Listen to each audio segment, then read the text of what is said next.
Hi, Alan Owensman from Bloomberg. Two quick questions, one for Dr. Wells, the second one for Dr. Kaye. I wonder if you could speak to the issue of refining, the increasing challenge of refining on fuel prices here in the United States, for example, as more or less conventional forms of crude come into our oil supply, the tar sands, things like that. Isn't there also an additional cost component related to the challenge of refining these tougher crudes? And then second question would be for Dr. Kaye. Can you provide a bit more of a time frame on scalability, when we can start to see algae-based fuels come into the energy supply? Refining. Yeah, so the problem with refining in the US is you have a lot of oldish refineries and a big objection to building new ones or modifying existing ones from local landowners or local people who live around the refineries. So it tends to be quite old technology in the US. And that has led, I think, to a tendency to import products rather more from places where refineries are easier to build. Now, when you come to things like tar sands, the two big problems with tar sands, one is there's not enough takeaway capacity to bring it into the US on really big scale. I mean, new pipelines are under construction, but if we wanted to go to 3 or 4 million barrels a day of tar sands going to the US, there would have to be a lot more pipeline capacity. And I think that's probably the biggest cost issue, is not the refining capacity, but the pipeline capacity. A lot of pipelines are now being constructed to take to China, for example, because it's much easier, because getting permits for pipelines crossing Canada and the US is quite difficult. So yes, there is a refining issue, and actually the refining issues tend to come out in the short term. By short term, I don't mean 6 months, I mean a couple of years, because for me, short term is a couple of years. And they then tend to get ironed out. And the refining margins are quite small, so refiners don't make a lot of profit on their refined products, especially when the oil price is high. They tend to lose money.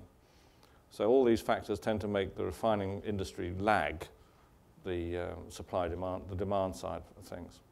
But these are short-term issues, and 1 or 2 years, and they usually get ironed out. A new bit of plant gets installed, and the oil can now be processed. But globally, refining is in a similar bind. I mean, you take Libya out, and Southern Europe can't refine its oil anymore because the refineries are set up for that particular crude oil. But in a couple of years, the problem has gone away.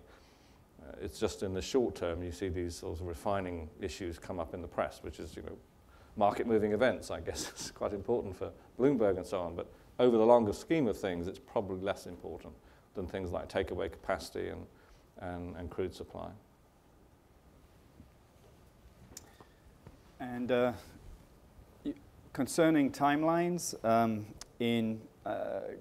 I would expand it not just to algae biofuels specifically, but the whole biofuel sector. So in cellulosics, that's very clear that a number of demo scale plants that are at the sort of 400 to 500 million gallon capacity will be coming online in the next few years. One of the leaders of those is Vicipia, the BP subsidiary, which will be opening in Florida based on a feedstock of, I think it's energy cane. In terms of, so cellulosics at less than 250 a gallon will be here very, very soon. That's going to be a reality. In terms of the types of microbial / algae / advanced biofuels, it is still extremely difficult for us to tell you when they will come online on scale. Certainly, it depends which path you take, and all of them, of course, have pros and cons. So a company like Solazyme, based in the Bay Area, is moving towards a relatively impressive scale. I think you should contact them directly for the numbers. The reason that they're out ahead in that sense is because they've chosen to separate the photosynthesis process. So they buy sugar, and that sugar is produced by photosynthesis in a variety of different plants, and they push the sugar into fermentation vats where their algae, instead of using sunlight, use the sugar and convert it to some very nicely defined biodiesel molecules. The challenge there, of course, is going to be what's going to happen to the sugar market and the environmental footprint of each kilogram of sugar that you put in. Companies like Sapphire Energy that are going for sunlight-driven algae growth, I have I don't want to misquote the CEO of Sapphire, but I have a number for you in my bag that he quoted to the press recently. So Sapphire has defined for themselves the date by which they're going to produce 100 million gallons and a date by which they're going to produce 1 billion gallons. And because I don't have it exactly off the top of my head, you and I will fact check it in my briefcase after this session. But that's on a sort of a 10+ year time scale. One comment regarding these timescales is this, that venture-backed biotechnology is changing very dramatically in the pharmaceutical sector. And in the energy sector, it is very difficult now to get venture companies to come in because of the long timelines. And so if you think that about our government and some of the decisions our government are making, 1% of our R&D budget goes into plant and microbial science, just 1%. And if we really are going to get anywhere in this sector to overcome these early discovery stage risks, we're going to need a much more significant investment, and it's unreasonable to expect the private sector to shoulder all of that type of investment for high-risk discovery science. Stuart Brown, Scientific American. Dr. K, about these algae, do you think that these may cause land use tug of wars? Because one can envision pools and layouts of algae farms. And do they envision co-locating them with CO2 emitters like industrial plants that burn a bunch of carbon fuels? Yeah, these are great questions. So, the current studies are, of course, of looking for everybody in the algae industry who is thinking about photobioreactors outside or open pond growth outside. They're all, of course, looking at sourcing flat land that has a certain temperature and sunlight profile. And of course, one of the advantages now being talked about algae, but needs to be demonstrated at large scale, is the fact that they can grow in brackish water, such as water pulled from saltwater aquifers. So the focus in terms of finding sites for algae are those types of parameters. But when you talk about photosynthetic efficiency, which is one of the a key driver in the models that are built for the efficiency of this process, you will absolutely need to buy CO2. Nobody's thinking about this running just off of purely atmospheric CO2. And so right now, most of the models for algae that actually make some economic sense, it's still incredibly challenging to grow these guys cheap enough and dense enough, are going, I think for the next 5 years, the vision is, at least, that's what we're looking at our center here at UCSD, is that algae will be involved in wastewater management as well as producing biofuels coupled with some type of CO2 source, such as a power station. And those are the kind of projects that we're investigating here in San Diego with Sempra Energy and looking at siting those kind of projects right here in the Imperial Valley. Do you need coastal land near oceans?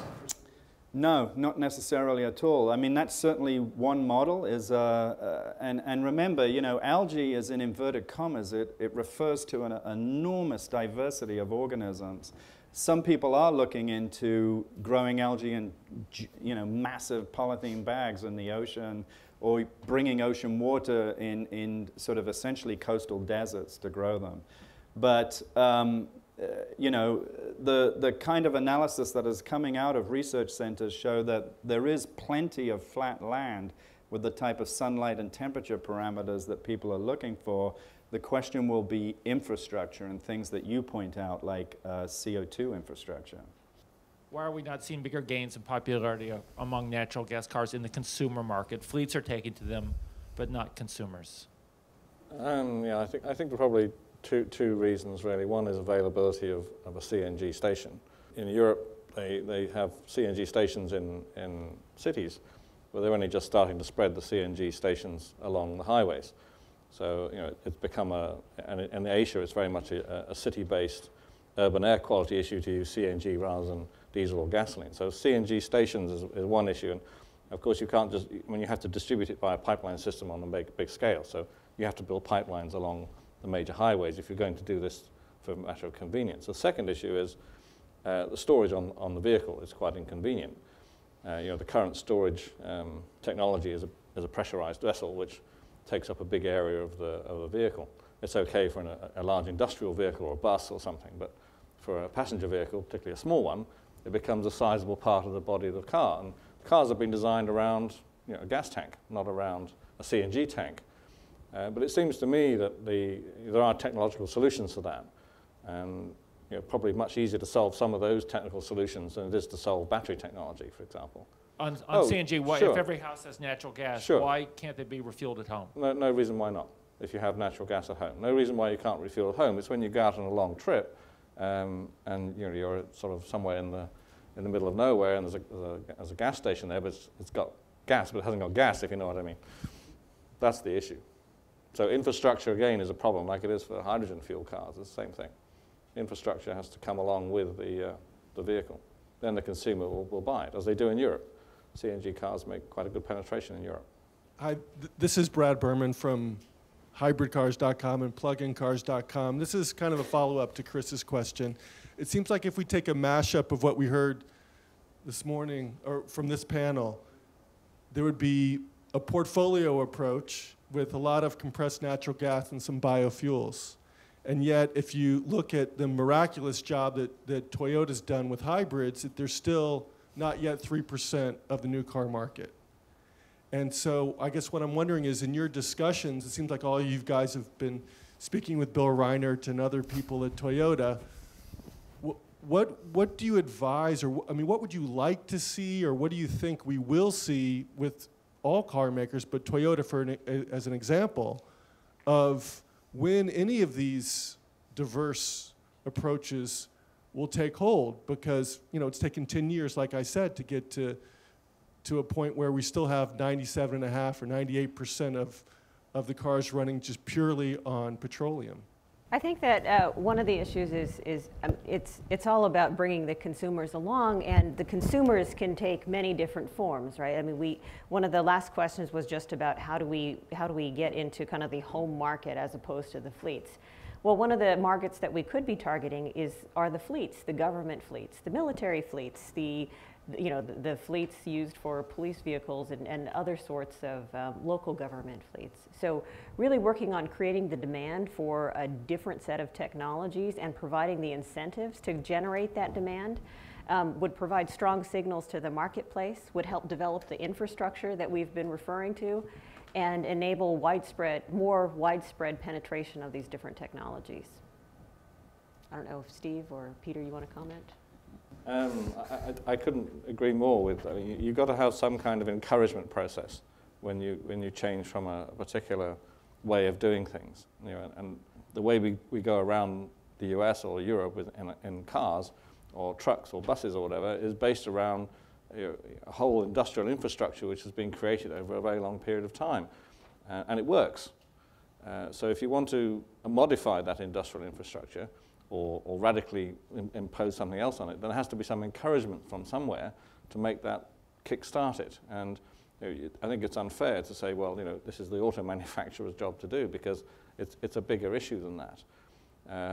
If you look at someone like, say you look at Shell or BP or Exxon, who have gas stations all over the world, and they're asked to install CNG facilities, for example, or special biofuels pumps for special biofuels vehicles, they will say, well, hang on a minute, it's a huge investment. How do we know the market's out there to take this? And the car companies will say, well, the same sort of thing.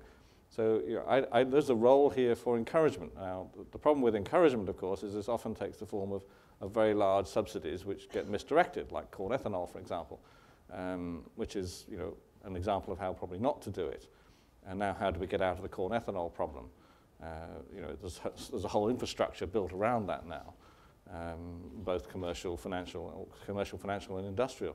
So we have to be very careful with these encouragements, because they can be distorting.